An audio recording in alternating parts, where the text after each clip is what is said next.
We'll come back to it, no doubt. Now, the Olympic motto of higher, faster, stronger has always had one obvious theme: better. The London Paralympic Games will, it's hoped, be the best ever and will feature the greatest athletes with disabilities in the world. Now, as the Times sports correspondent, former British table tennis champion Matthew Syed reports, there's a new debate about an issue raised in London exactly 100 years ago. What should be the role of science in trying to improve human life, and should it include interfering with the process of evolution itself? The name used for it has become a dirty word: eugenics. But is it a noble aim to rid the world of mental and physical disability? Here's Matthew's report. Eugenics seeks to apply the known laws of heredity, taking control of the evolutionary process to improve the human condition. That is the rationale of eugenics. It would have been better by far for them and for the rest of the community if they had never been born. But the most heinous crimes of the 20th century, the Holocaust, the mass murder of the disabled, the enforced sterilisation of anyone considered inferior, all took place in the name of eugenics.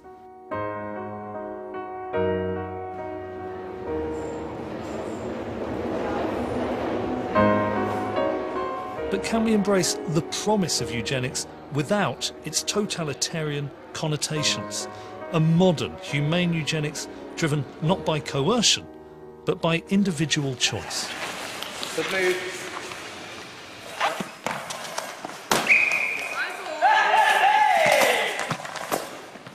The world is about to descend upon London for the Paralympic Games.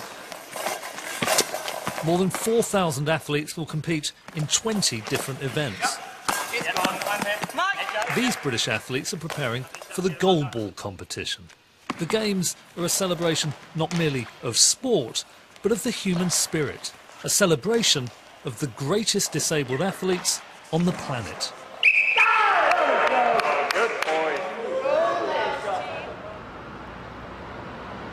But 100 years ago, London welcomed a rather different gathering. Disability was at the top of the agenda, but with a very different twist. It was here, on the banks of the Thames in the summer of 1912, that the first International Eugenics Conference took place. This was no fringe event. Many of the world's leading politicians and scientists descended upon London to debate, amongst other things, a very simple issue: how to rid the world of physical and mental disability. The media coverage hinted at a brighter future, taking advances in our understanding of genetics and breeding to enhance future well-being and reduce disease and disability. Churchill attended the conference, as did the former Prime Minister, Lord Balfour. Notable advocates included Bernard Shaw, H.G. Wells and Maynard Keynes, who was a director of the British Eugenics Society. In many ways, eugenics united left and right. The use of the term inborn qualities rather than racial qualities. Right. The Germans were all... Professor James Moore of the Open University is an expert on the history of eugenics and its consequences. The constituency for eugenics was most obviously professional middle-class people, some with a bee in their bonnets. But ultimately the constituency was future generations, the unborn. Eugenists devoted themselves to sparing future generations those who ought not to be born. And in order to do that, making a constituency of a voiceless unborn future was really quite easy to convince people that some people would be an infliction on posterity. But from these seeds, eugenics grew into something quite different. In the hands of the Nazis, it became a project not for improving lives, but for destroying them. In den letzten 70 Jahren hat sich unser Volk 50% vermehrt. The effect of the environment on human traits was virtually ignored. Eugenics became a pretext for eliminating anyone considered intellectually, physically, or racially inferior. Consultants to this German exhibit were Eugen Fischer, Wilhelm Schallmayer, Alfred Plötz himself, people who later were honored by the Nazis and who wrote the textbooks that were quoted by Adolf Hitler and the founders of German racial policy in the 1930s. Of course, no one saw that coming then. But eugenics survived the end of the Second World War. Sweden performed more than 62,000 sterilizations of the mentally and physically disabled right into the 1970s, and often by force. Virginia sterilized 8,000. California, 21,000. Other programs existed in Korea, Japan, Canada, and beyond. This is the covert history of 20th century disability, and it hasn't stopped yet. In the last 2 decades, there have been involuntary sterilizations amongst gypsies in Europe and the native peoples of Peru. The legacy of London 1912, however unintended, has been horrific. Not just the eugenics of Nazi Germany, but the programs of enforced sterilisation that have taken place throughout the world. But perhaps the most shocking thing of all is that these kinds of programs continue to exist today. Many of the Paralympians we'll be celebrating in London have the same disabilities as those whose rights have been violated.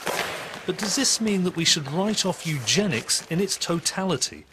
We stand at the dawn of a new era where advances in genetic engineering and embryo selection could permit parents to take far more control of the genetic makeup of their children. Should the prospect of designer babies be ignored just because of its associations with Nazism? It's sometimes said that because the Nazis embraced eugenics, that it must be wrong for us at least to take the idea of improving human beings seriously.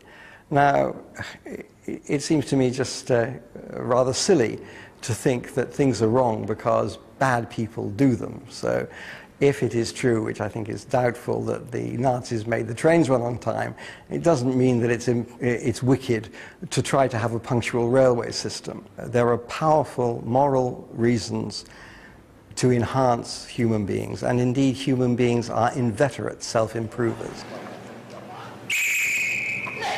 This conception of eugenics has nothing to do with violating the rights of the disabled. It is about allowing parents to do the best for themselves and their children. But critics see dangers. I think sometimes having a disability can make life harder. It doesn't necessarily mean it's a bad thing. It just means that some things in life are more of a challenge. Anna Sharkey, a British Paralympian, has a genetic condition that causes partial sightedness. I wouldn't want to design a baby. I think you then take on the responsibility of how that child is when it's born. If you've made that decision, it's on your head be it. When you start meddling with that and start playing God within that situation, you're then responsible. We don't want nature to take its course. Nature is a killer. We could not practice medicine if we believed in letting nature take its course. Because one of the best definitions I know of medicine is the comprehensive attempt to frustrate the course of nature.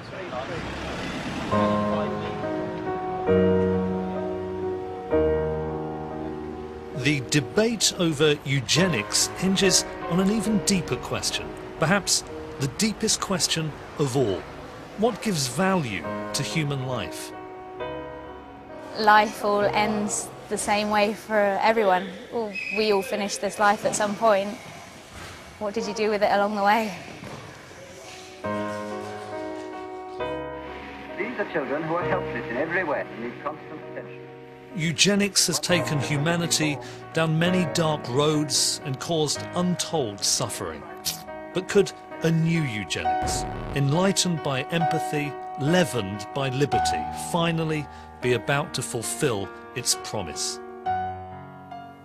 Matthew Sad. Well, John Harris is Professor of Bioethics